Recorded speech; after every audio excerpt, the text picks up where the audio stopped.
Listen, man, congratulations on Jojo. It Thank you. broke my heart in so many pieces. It's gone now. Gone. It's yeah. disappeared.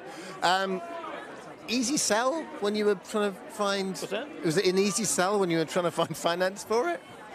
Yeah, it's not the easiest of sells. It's a very hard film to pitch. Obviously, you try and pitch it to me. Well, okay, so it's about this kind of misguided young 10-year-old kid growing up in rural Nazi Germany. I'm going to take this somewhere else.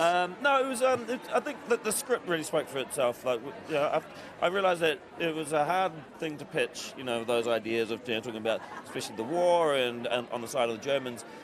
So I realised I should just write the best screenplay I could, and then use that as the pitching tool, really. Yeah, and I think the fact that I think that the tricky ground is always the Holocaust and the expulsion of Jews and so forth. And I think that's where, if you don't mind me saying, I think that's where you tread such a fine line, but a brilliant line.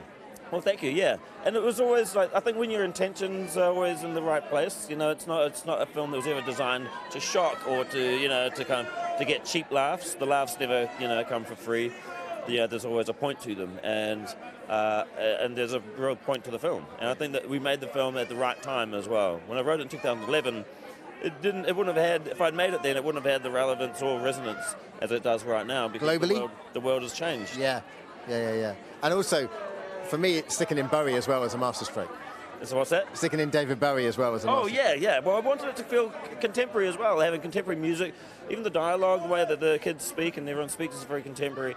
Just so that it would feel a little more relatable, and especially for younger audiences. I want young people to see the film. Do you know, it's funny because my sister said, she called me last week and she said, should I take my niece who's 11?